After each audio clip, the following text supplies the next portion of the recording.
claims. It's not only the frequency, it's also affecting the severity, blind spot control, and so on.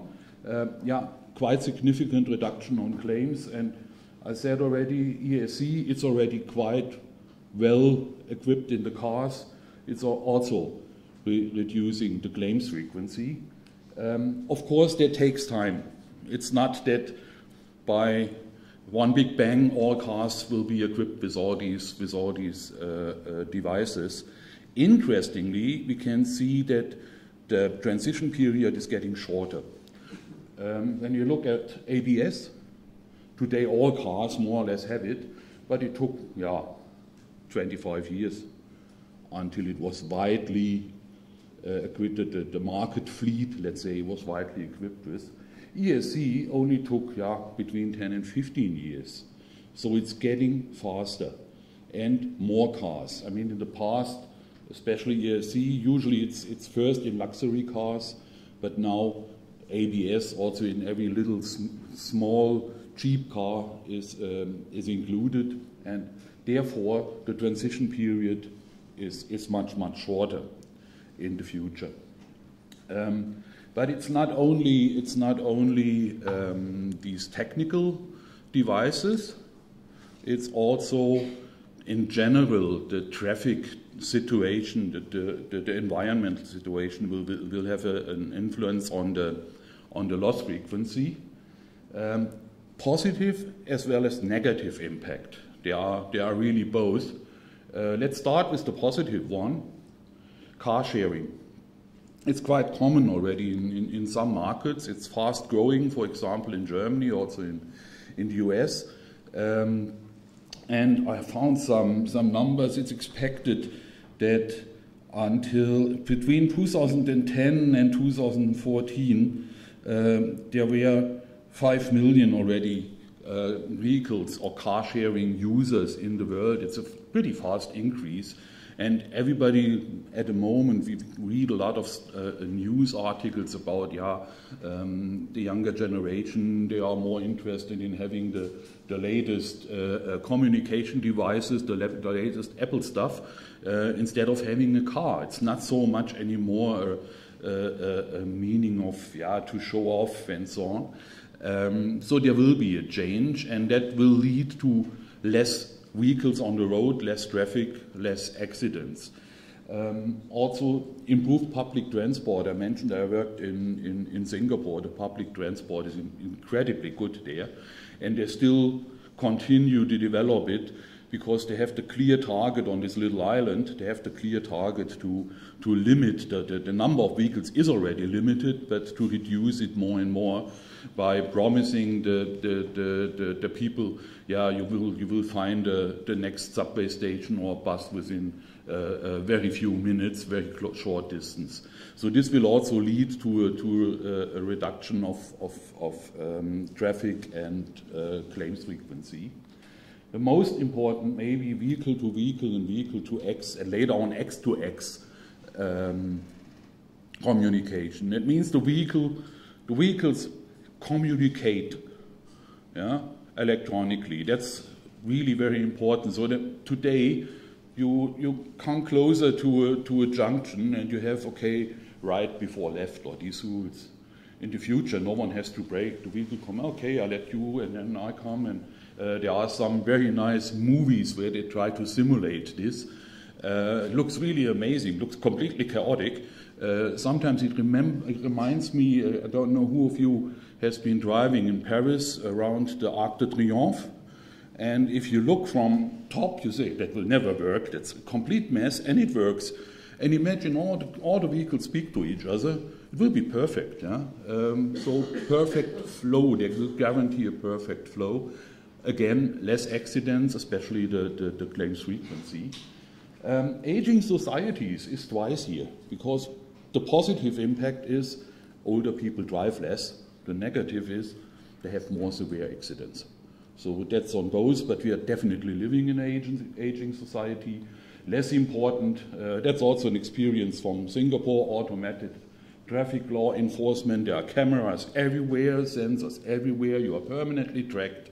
And if you speed a little bit, you don't really realize, but 2 days later, you have your bill in your mailbox and say, okay, please transfer the money, otherwise it's getting more expensive. And that's, yeah, somehow an educational effect on the traffic there. Negative, smartphones. The last 2 years, in many countries, US, also in Europe, we saw this consecutive positive trend of the loss frequency was broken, and it was going up again for the last 2 years.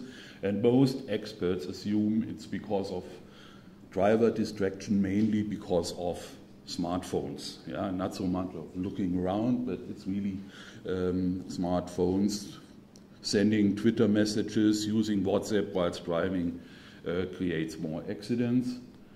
Yeah, if you have a lot of sensors and so on in your car, all these devices are expensive, these ADAS systems, and therefore in case of a crash, it's getting more expensive because of the more expensive parts.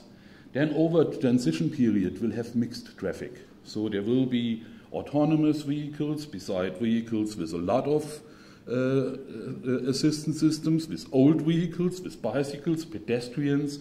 So in the beginning that will lead maybe to a little bit chaotic sceneries, and maybe for a short while maybe even decreasing or at least stabilizing loss frequency.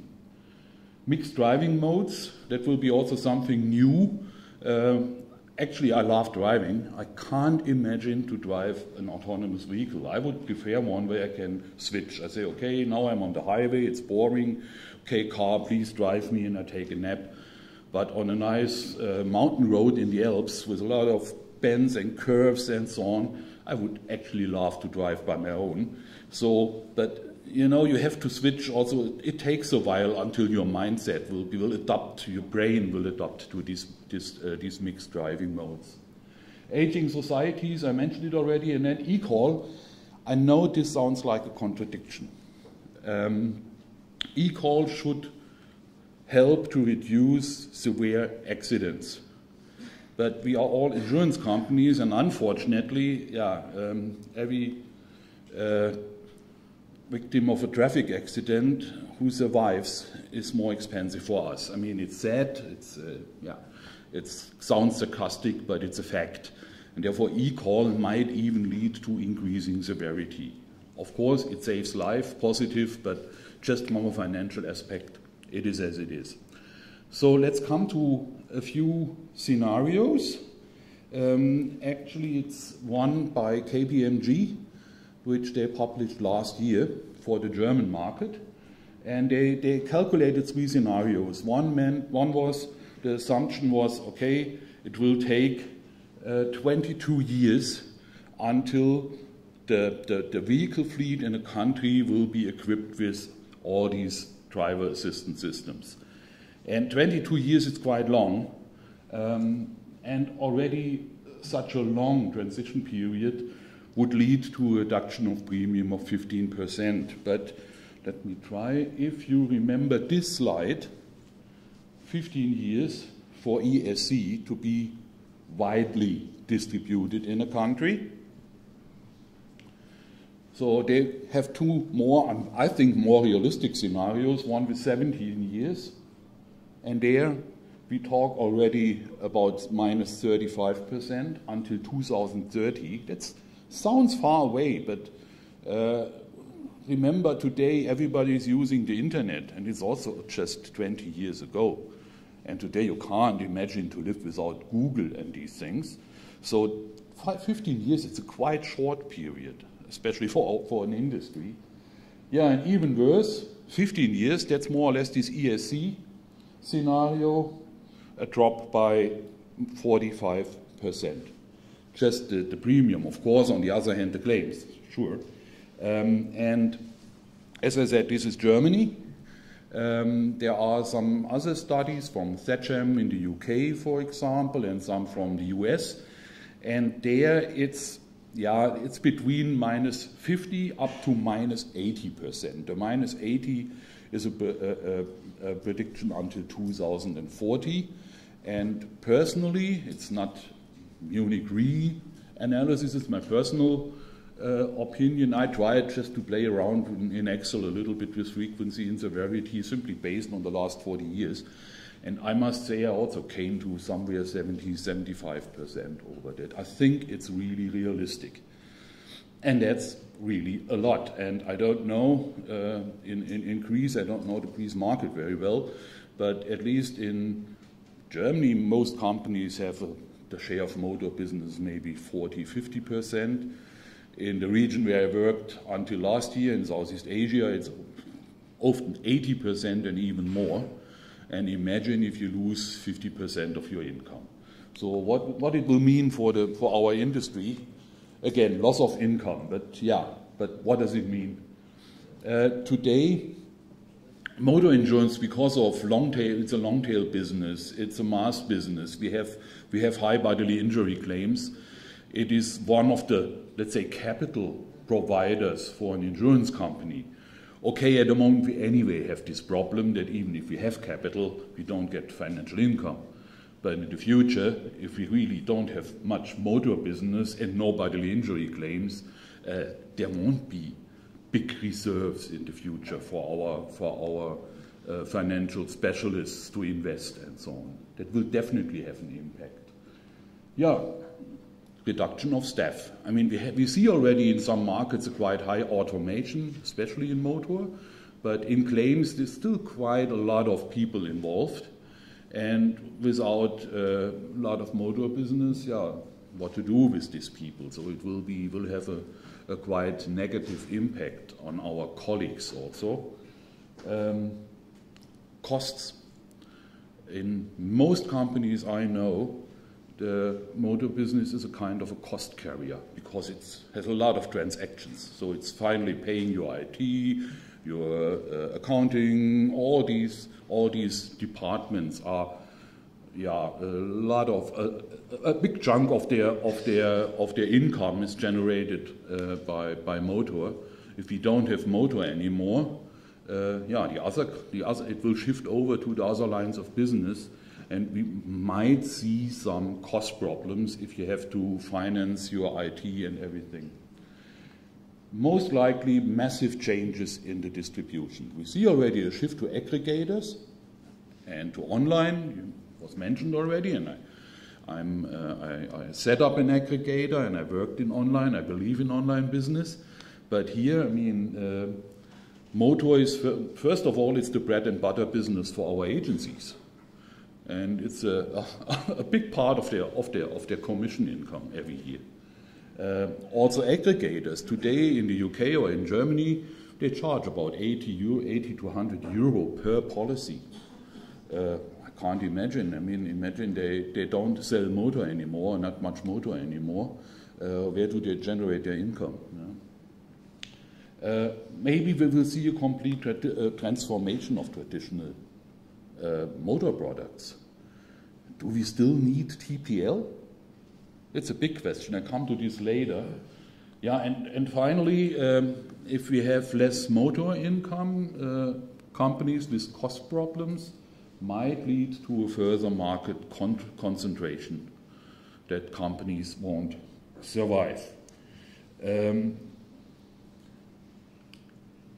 So what would it mean, let's say, in Germany already today, the biggest part of new motor policies is sold via car dealers.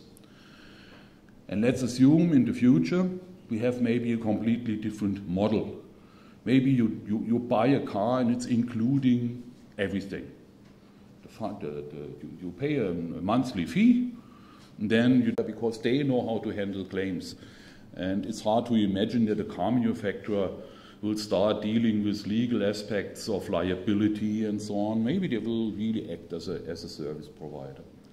For me, the most realistic development is a shift towards other products.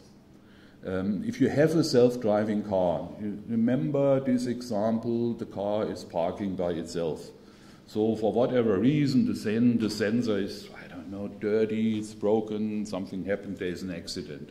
You call your car back, you haven't been in your car is coming and someone, your car damaged my car, I was parked aside.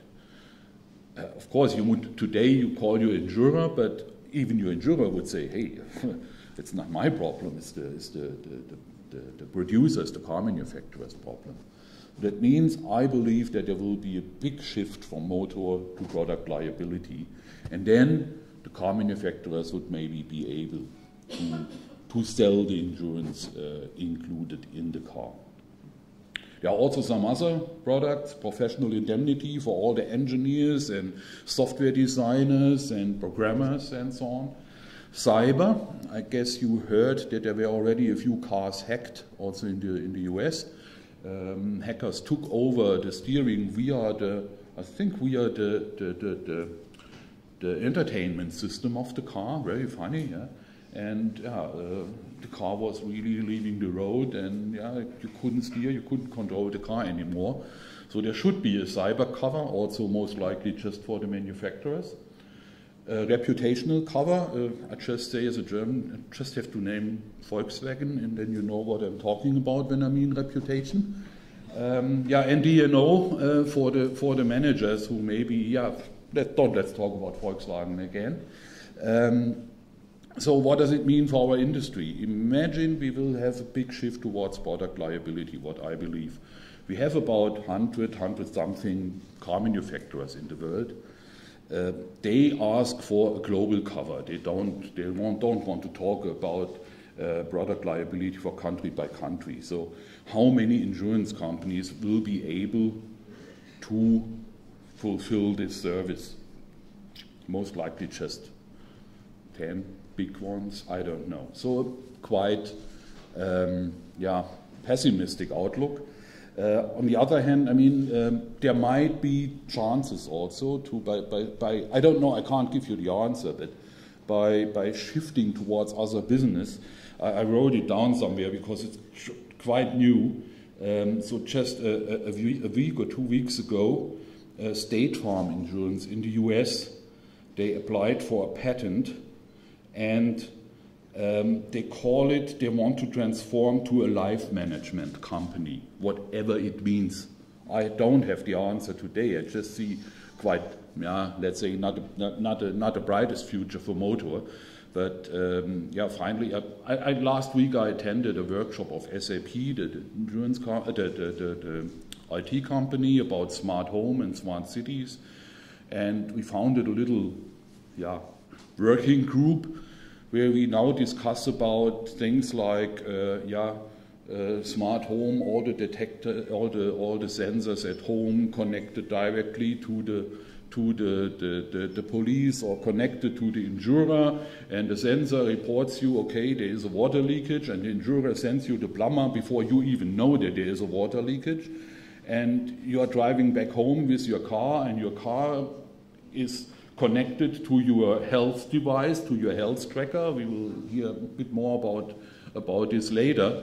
And your health tracker knows your mood, and the car will tell at home, okay, please turn the light on. The guy is in a very bad mood. Maybe start a bit Mozart playing to bring him down, or he's a bit aggressive, maybe better AC/DC, or as we heard before, the nice reggae, very relaxing. Who knows? I mean, there is definitely a future, but I believe it will be more in a kind of assistance than insurance. Okay, that's from my side. I hope it was not too negative, but gives you some food for thought. Thank you.